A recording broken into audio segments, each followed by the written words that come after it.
They called me back 5 minutes after I clocked out. Instant regret on their part. It started subtly, the creeping dread. 3 years at Tech Solutions, and the initial optimism had curdled into a bitter metallic taste in my mouth every morning. I'm a software engineer, meticulous by nature. Code needs to be clean, efficient, and logical. Tech, however, was a monument to entropy. Brenda, my supervisor, was the queen of chaos. She meant well, I think, but her organizational skills were non-existent. Projects were perpetually behind schedule, requirements were vague and constantly shifting, and meetings were a black hole of wasted time. And then there was Greg.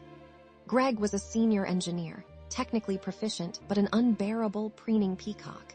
He took credit for everyone's work, especially mine, and Brenda lapped it up. He was her golden boy and the company's star. I would find my work attributed to Greg in meetings, not to mention the code review process was a joke when he overlooked my bug reports. Sarah, a junior engineer fresh out of college, was the only bright spot. She was eager to learn, a hard worker, and genuinely appreciative of my guidance. She was also drowning. The project we were on, a clunky, outdated system for managing client data, was a nightmare, and Brenda, of course, had thrown her into the deep end with minimal support. So, I did what any sane person would do. I started documenting everything. Every instance of Brenda's mismanagement, every time Greg stole my ideas, every unreasonable deadline. I kept a detailed log, a digital paper trail of incompetence, and I started looking for a new job. The log wasn't just for posterity. I am too rational to set out on a reckless act. I did not want to be fired. The job search was surprisingly quick. A competitor, a smaller company with a better reputation and a focus on employee well-being, made me an offer. It was a significant pay raise, and the work sounded genuinely interesting. I accepted. I walked into Brenda's office and handed her my 2 weeks' notice. She blinked at me, seemingly unfazed. "Oh, okay," she said with a shrug. "We'll need to find someone to replace you." Greg, overhearing the conversation, sauntered over, a smirk plastered on his face. "Don't worry, Brenda," he said, patting her shoulder. "I can handle anything Ethan was doing. Probably do it better, actually." I just smiled thinly and walked away. That was the moment the seed of petty revenge began to sprout. My last 2 weeks were interesting. Brenda, suddenly realizing the scope of my responsibilities, started piling on the work. She needed me to document everything ironic, considering I already had and trained Greg a Sisyphean task if ever there was one. And then, the kicker, right before my departure, she assigned me a critical, time-sensitive task migrating a large chunk of client data to a new server. It was a complex process, one that I had developed and refined over the past year. I was the only one who knew all the intricacies, the potential pitfalls. I initially refused. "Brenda, I'm leaving in 2 weeks. This is a major project. It should have been started weeks ago." "I know, Ethan," she said, her voice dripping with false sincerity. "But you're the only one who can do it. Please, just this one last thing." That's when the seed sprouted fully. I agreed. But I had a plan. I spent the next 2 weeks working on the data migration, but I also implemented a few enhancements to the system.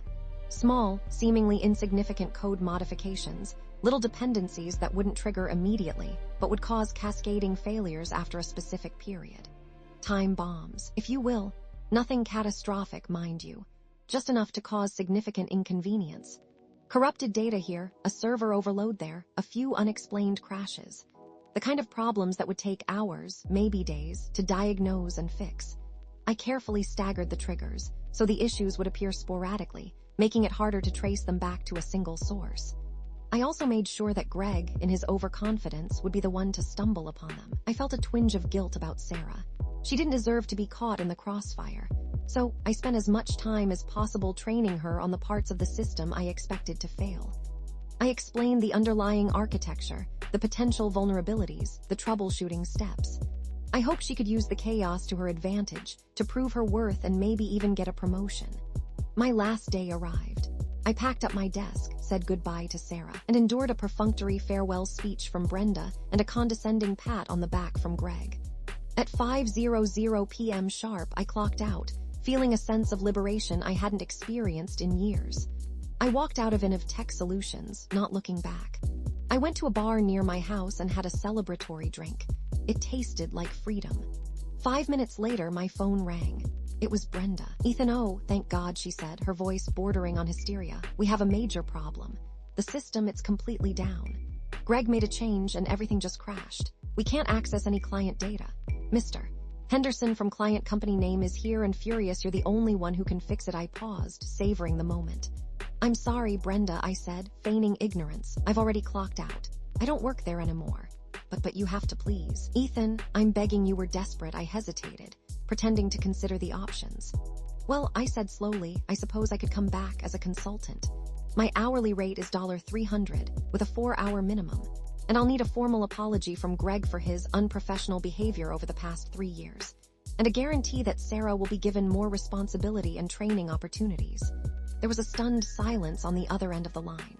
Then, Brenda sputtered. That's extortion, take it or leave it, I said calmly. My time is valuable. After a few more minutes of frantic negotiations, Brenda caved. I had my terms. I drove back to InnovTech feeling a mixture of satisfaction and nervousness. This was it. The moment of truth. The office was a scene of utter chaos. Engineers were running around like headless chickens, monitors were flashing error messages, and Brenda was pacing back and forth, wringing her hands. Greg was sitting at his desk, staring blankly at the screen, his face pale. Mr. Henderson, a large, imposing man in an expensive suit, was standing over him, looking like he was about to explode. I walked in, trying to look concerned. What seems to be the problem? I asked, as if I didn't already know. Brenda rushed over to me, her eyes pleading. Ethan, thank God you're here. Greg made a small change to the database schema, and it crashed the entire system. We can't access anything. I glanced at Greg, who avoided my gaze. Well, let's take a look, I said, trying to suppress a smile. I spent the next few hours troubleshooting the problem, subtly guiding the investigation away from my time bombs. I pretended to examine Greg's code, shaking my head and tutting at his carelessness. I even suggested a few red herrings, sending the other engineers on wild goose chases. Mr. Henderson, meanwhile, was growing increasingly impatient. He kept demanding updates, threatening to pull their contract, which was InnovTech's biggest.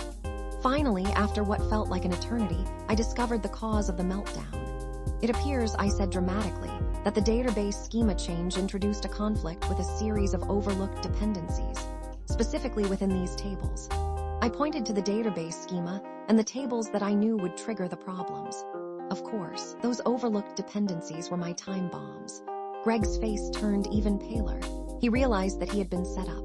I proceeded to fix the immediate problem, carefully patching the code and restoring access to the client data. Mr. Henderson breathed a sigh of relief, and Brenda showered me with gratitude.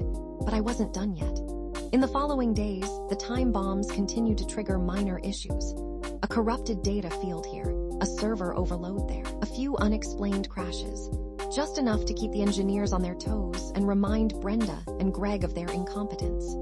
Sarah, to her credit, handled the chaos like a pro. She used her newfound knowledge to impress Mr. Henderson, offering solutions and troubleshooting tips that the other engineers had overlooked. She quickly became the go-to person for all things related to the client data system. A week later, I received my consulting fee and a grudging apology from Greg. It was worth every penny. I started my new job feeling a sense of satisfaction and relief. The work was challenging, the people were competent, and the atmosphere was positive. It was a world away from InnovTech. A few weeks later, Sarah reached out to me. She thanked me for my mentorship and informed me that she was leaving InnovTech. She had received a job offer from another company, thanks to my recommendation. She said she couldn't stand working under Brenda and Greg any longer and wanted to escape the chaos. I was happy for her. She deserved better. I heard through the grapevine that InnovTech was struggling to recover from the series of unexplained system failures. Brenda and Greg were facing increased scrutiny from upper management, and Mr. Henderson was threatening to take his business elsewhere. Eventually, the CEO brought in an outside consultant to perform a full audit of the systems and processes. The consultant uncovered a litany of issues, including Brenda's mismanagement, Greg's incompetence, and a general lack of quality control. Heads started to roll. I don't know exactly what happened to Brenda and Greg. I heard rumors that Brenda was demoted to a lower-level position, and Greg was forced to take a pay cut. But I didn't care. I had gotten my revenge. One evening, I received a cryptic message from an unknown number. It simply said, "Thank you." I never found out who sent it. It could have been Sarah, thanking me for helping her escape InnovTech. It could have been another engineer, grateful for exposing the company's dysfunction. Or it could have been someone else entirely, someone with a deeper connection to the situation. I deleted the message and tried to forget about it. but the feeling lingered. Had I done the right thing? Had my petty revenge ultimately benefited Tech by forcing them to address their systemic problems, or had I simply accelerated its decline? I don't know the answer, and maybe I never will. But I do know one thing: I don't regret a thing.